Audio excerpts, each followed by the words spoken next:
अस्सलाम वालेकुम दोस्तों, welcome to my channel my simple cuisine. उम्मीद है आप लोग खैरियत से होंगे। आज मैं आपके लिए बहुत ही मज़ेदार मसालेदार कीमा करेले की रेसिपी लेकर आई हूँ और ये बहुत ही मज़े के बने थे। मेरे घर में तो सब लोग बहुत शौक़ से ये खाते हैं और अगर आप मेरी रेसिपी से ये ट्राई करेंगे तो मुझे उम्मीद है कि जो बच्चे और बड़े आपके घर में करेले नहीं खाते वो भी शौक़ से कीमा करेले खाएंगे। तो रेसिपी बहुत मज़े की बनने वाली है। रेसिपी पसंद आए तो लाइक करें। यहाँ पर मैंने 1 किलो फ्रेश करेले ले लिए हैं।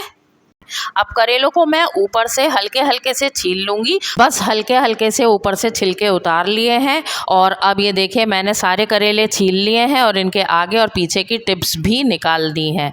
अब मैं इन करेलों को बीच में से 2 हिस्सों में डिवाइड करने के बाद बीच में छुरी की मदद से इनके जो बीज हैं ये थोड़े पक्के पक्के से बीज हैं तो मैं इनको निकाल दूंगी। मैं इनको बारीक बारीक स्लाइसेस में कट कर लूँगी और एक जैसे बारीक स्लाइस हमने इनके कट करने हैं और इस तरह से ये आसानी से गल जाएंगे। अब इन करेलों को मैंने बारीक बारीक स्लाइसेस में कट कर लिया है। अब आएगा सबसे इम्पॉर्टेंट पार्ट करेले की कड़वाहट को दूर करने का। तो इसके लिए मैंने यहाँ पर सिंपल 2 टेबल स्पून सॉल्ट इसमें ऐड कर दिया है। सॉल्ट डालने के बाद मैं इसको हाथों से मसल लूँगी और इसको तकरीबन आधे से 1 घंटे के लिए कवर करके रख दूँगी ताकि करेलों में जो कड़वा पानी है वो इसका रिलीज़ हो जाए। आधे घंटे के बाद मैंने इन करेलों को खोलकर चेक किया है तो आप देख सकते हैं कि करेलों ने अपना पानी रिलीज़ कर दिया है और ये देखिए कोने में आपको ये पानी नज़र आ रहा होगा। काफ़ी सारा पानी ऐड कर दूंगी करेलों के अंदर और अब जिस तरह से मैं इनको मसल कर धो रही हूँ बिल्कुल इसी तरीके से आप लोगों ने इनको धोना है। जब आप अच्छे से करेलों को मसल लेंगे तो अब आपने हाथों की मुट्ठियों के बीच में इन करेलों को उठाना है, प्रेस करके इनका पानी निकालना है। ये देखिए जिस तरह मैं यहाँ पर निकाल रही हूँ बिल्कुल इस तरीके से इनका पानी सारा हम निकाल कर और इनको निचोड़कर एक अलग प्लेट में रखते जाएंगे। और अब मैंने एक दफ़ा करेलों को धो लिया है और आप देख सकते हैं कि इतना कड़वा कड़वा सा और गंदा सा पानी करेलों का निकल आया है। इस बोल में मैंने दोबारा साफ़ पानी भरकर इसमें दोबारा से करेले डाल दिए हैं और दोबारा यही प्रोसेस मैं 2 दफ़ा और करूँगी। करेलों को इसी तरीके से धो लूँगी और यहाँ पर ये करेले बहुत अच्छे तरीके से धुल भी गए हैं और इनकी कड़वाहट भी निकल गई है। अब यहाँ पर कीमा बनाने की तैयारी करेंगे। उसके लिए मैंने 1/4 कप ऑयल एक कढ़ाई में डालकर गरम कर लिया है।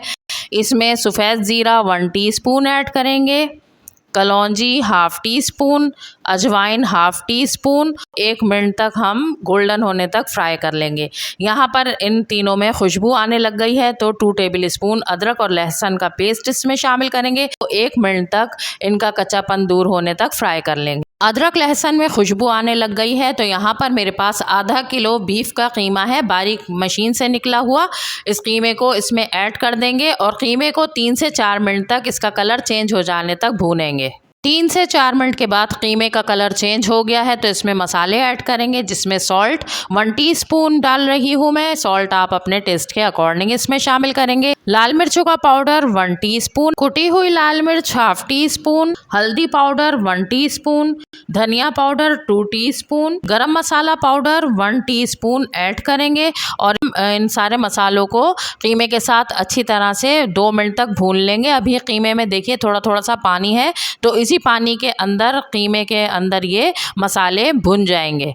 तो 2 मिनट तक मैंने इन सारे मसालों को भून लिया है। यहाँ पर अब कीमे में मैं 1 गिलास पानी शामिल करके इसको कवर करूँगी और लो फ्लेम पर इसको तकरीबन 25 मिनट्स तक गलने के लिए रख दूँगी। जब तक कीमा गल रहा है हम करेलों को फ्राई कर लेंगे। उसके लिए मैंने एक कढ़ाई में ऑयल ले लिया है करेलों को फ्राई करने के लिए काफ़ी सारा और इसके अंदर जो हमने धोकर करेले रखे थे वो डाल देंगे और करेलों को तकरीबन 7 से 8 मिनट तक हम गोल्डन और क्रिस्पी होने तक फ्राई कर लेंगे। अब यहाँ पर देखिए 5 से 6 मिनट के बाद करेले गोल्डन होने लग गए हैं और अभी मुकम्मल तौर पर ये गोल्डन नहीं हुए हैं। तो यहाँ पर मैंने तकरीबन 3 अदद प्याज को दरमियाने साइज़ की लेकर और उनको बारीक स्लाइस में कट करके इन करेलों के साथ शामिल कर दिया है। करेलों के साथ हम प्याज को भी फ्राई करेंगे लेकिन प्याज को हमने बिल्कुल ब्राउन नहीं करना, इसको कच्चा कच्चा सा रखना है। तो सिर्फ 2 से 3 मिनट तक मैं इसको करेलों के साथ फ्राई कर लूँगी तो साथ साथ करेले भी और गोल्डन हो जाएंगे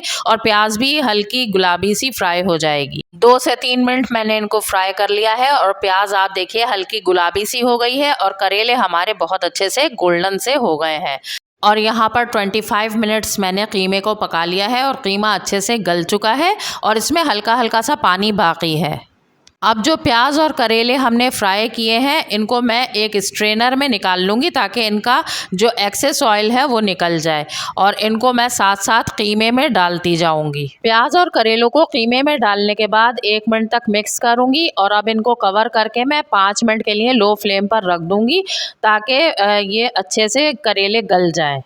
5 मिनट पकाने के बाद मैंने इनको खोला है तो करेले गल चुके हैं। अब यहाँ पर मैं 3 टमाटर स्लाइस में कट करके इसके अंदर ऐड कर दूंगी और टमाटर के साथ हरी मिर्च 3 से 4 आधी कटी हुई और कुछ साबुत इसमें ऐड करके इनको थोड़ा सा मैं 1 मिनट तक मिक्स करूंगी टमाटर के साथ, और फिर दोबारा से 5 मिनट के लिए टमाटरों के गल जाने तक मैं लो फ्लेम पर इनको कवर करके रख दूंगी। 5 मिनट पकाने के बाद मैंने इस कीमे को खोला है। अब यहाँ पर टमाटर गल चुके हैं और बहुत ही अच्छी सी इसमें से खुशबू आ रही है, तो मैं अब टमाटरों को तकरीबन 2 मिनट तक अच्छी तरह से भून लूँगी। और ये देखिए यहाँ पर मैंने टमाटरों को भून लिया है और ये हमारा बड़ा मज़ेदार सा कीमा और करेले तैयार हो चुका है। अब मैं फ्लेम को ऑफ़ करके इसको डिश आउट करूँगी।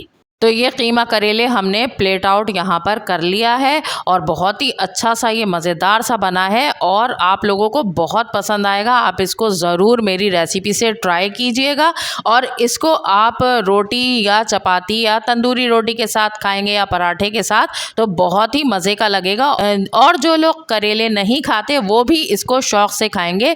ये इतने मज़े के करेले कीमा बने हैं, तो इसको ज़रूर आपने ट्राई करना है। और रेसिपी अगर पसंद आए तो इसे एक लाइक दें, मेरे चैनल को सब्सक्राइब करें और इस वीडियो को अपने फ्रेंड्स और फैमिली में शेयर करें। तो चलिए फिर मिलते हैं किसी और अच्छी सी रेसिपी के साथ। तब तक के लिए अपना ख्याल रखें, मुझे दुआओं में याद रखें। अल्लाह हाफिज़।